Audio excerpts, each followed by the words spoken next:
Hello guys! Welcome back to my channel. Hello. Good morning, good afternoon, and good evening. Welcome back here in KN USA Vlog. So, how are you today guys? I hope you are all doing good, safe, healthy, and of course happy while watching my video. So, welcome back here in KN USA Vlog. So, for today's video guys, titingnan lang natin, i-check lang po natin yung isang succulents natin na damage or muntik nang namatay dahil sa sobrang init. So yeah, update lang po about sa succulent na yun. So enjoy watching guys, and for those who haven't subscribed yet, please do consider to subscribe, like and share and comment. So enjoy watching.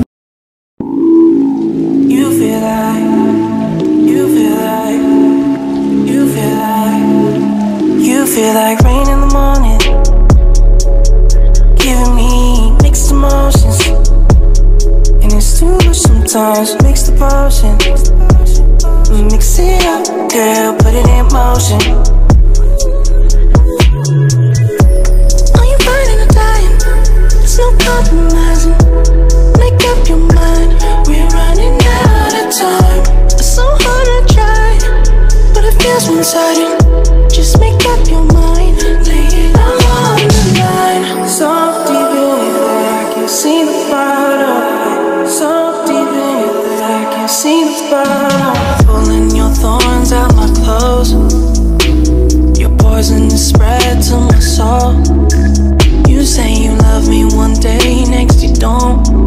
Knowing damn well. So weather update guys. Cloudy. Today is cloudy. Ayun si Peachy kumakain. Yeah, so ayan, ito guys. Hi Peachy! Say hi to the camera! So ito po guys yung succulents na tinutukoy ko kanina na muntik nang namatay nung napakainit. So nasunog siya guys, naubos yung mga dahon niya. Ayan, ito po yung ating ghost plants na very lush dati na nasa 16 inches pot. So ito na lang po siya, ganito na lang siya ngayon. So hindi na siya lush, naubos na yung kanyang dahon. So good news guys, ang good news, ayan, magre-regenerate po yan, babalik po yung mga dahon niya. So yan guys yung nangiiwan na bumabalik. But hindi po lahat ng nangiiwan ay bumabalik. Ayan. But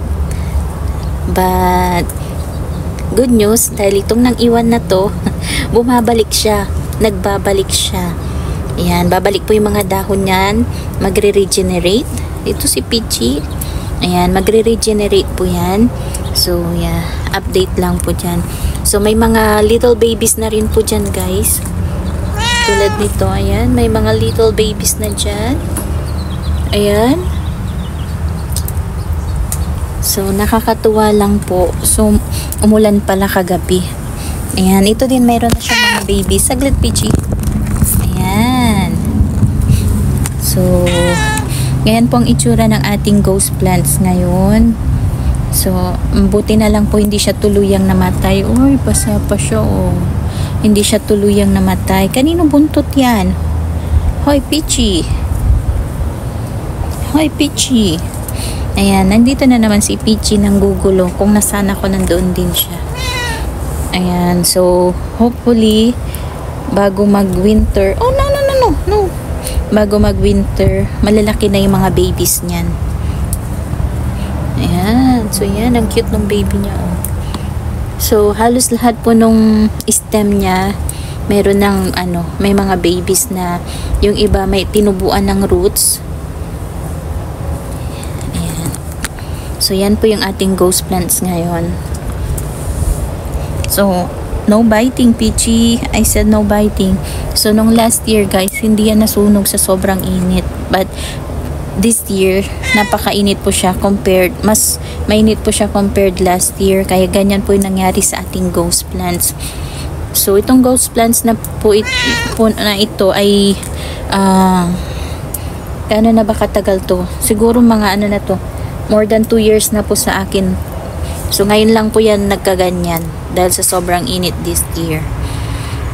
Yeah, but I'm happy na hindi siya tuluyang namatay. Ayan, nakakabawi na siya. Ayan, yung iba guys, pinutol ko, nilagay ko po dyan. Yung ibang cuttings ko ng ghost plants. So, ayan po yung mga succulents natin. Ayun yung higaan ni Peachy paggabi. While wala pa siyang bahay. Ayan, dyan siya. Gustong gusto niya dyan. Di na siya umaalis dyan. Hi, Peachy! Say hi, Peachy! Ayan, yan ang favorite spot niya. Alam nyo ba guys, si Peachy ay very friendly. Kahit sa mga aso. Pag may nakikita siyang paparating na aso, ayan, sinasalubong niya. So, very friendly. So, balik po tayo dito sa ating ghost plant topics. So, actually, hindi naman guys, hindi naman po sensitive ang ating ghost plants. Pero, dahil napakainit po talaga ngayon, as in napakainit po siya compared sa mga nakalipas na mga taon. So, yung ating ghost plants ay na-damage talaga. So, yan lang naman po, yung isang ano lang ang masyadong na-damage, yung isang pod. Ito naman po, okay pa naman siya. Medyo lush pa rin siya. Ayan. Ayan. Sino to? Who are you? Who are you? What is your name? What is your name? Hello? Ayan. Nandyan lang si Peachy sa tabi-tabi. Lagi nakasunod pag may ginagawa ako, lalo na po pag nagvi-video ako. Oops! No, no, don't touch that. Oh no! I said don't touch my... Go, go, go. You finish your food. Ayan. So, maganda po ang weather namin ngayon. Umulan kagabi. Hindi naman malakas na ulan, but umulan po siya. So, medyo nadilig po yung ating mga succulents. Nabasa ng konti. At hindi na rin po napakainit. Kaya maganda po ang ating weather. Hi, Peachy! Hi, Peachy! Peachy! Peachy! Ayan. Natanggalan tuloy ng isang dahon. Pasaway itong Peachy na to eh. Ayan. So, yeah. Ito po yung ating... Tingnan nyo guys. Ayan. Mayroon siyang baby dyan. Ayan. So, natutuwa naman ako guys na medyo umu-okay na po yung ating ghost plants. Ayan, tingnan nyo guys. May mga babies dyan, oh. Oh. May mga babies. So, gaganda na ulit ito next year. So, after ng winter, gaganda na ulit mga to guys. So, ito lang guys. Quick update lang po tungkol sa ating ghost plants. Ayan. Ayan. So, ang ganda naman nila guys. Pero makikita nyo pa rin yung trace nung nasunog or yung mark nung nasunog na, dahil sa sobrang init. But, nagkakaroon po siya ng mga new leaves, new growth. Kaya, gumaganda na rin po siya. Ayan ang favorite na tulugan ni Peachy. Pag hapon, nandyan siya nakahiga. Wala naman pong tanim yan. Okay. So, ito po guys yung mga cuttings ng ating ghost plants. So, yung napakahaba na po ng mga stem, ginupit ko na lang tapos tinanim ko dyan. So, ito ghost plants din po ito. Ayan. Hindi na ganun karami yung ating mga succulents.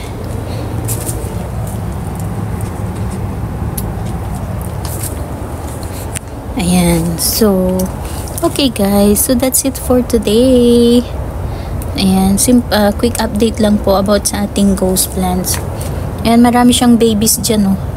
Di tulad nito na halos naubos talaga yung dahon. Pero ito okay naman siya. Marami siyang mga new growth, new babies. Ayan. So, maganda naman yung kulay nila. Gumaganda na pala yung kulay. Ayan. Okay guys, so that's it for today. Quick update about our ghost plants. So, thank you for watching guys. I hope you like it. So, nakakatulong pala guys yung pag-cut ng mga stems, lalo na pag ganyan, pag konti na yung dahon, dahil magkakaroon po siya ng mga bagong babies pag ginupit nyo yan, pag kinat. So, maybe the next day kakat ko ulit yan para mas magkaroon ng marami pang babies para maging lush na siya ulit. So, yun lang guys, simple tips, care tips. At hindi po sensitive yung ating ghost plants. Okay, so thank you guys for watching. I hope you like it. I hope you enjoyed this video, and I hope you learned something from here. So thank you for your support. Thank you for watching my videos, and I really appreciate it. So see you guys on our next video. Always remember, be loving and kind to everyone, and be happy. Stay safe and healthy. So thank you guys for watching for my quick succulent update. Thank you guys. Stay safe. Bye-bye. Say bye-bye, Peachy. Bye-bye. Say bye-bye. Yan, nag-bye-bye na si Peachy. Bye-bye, guys.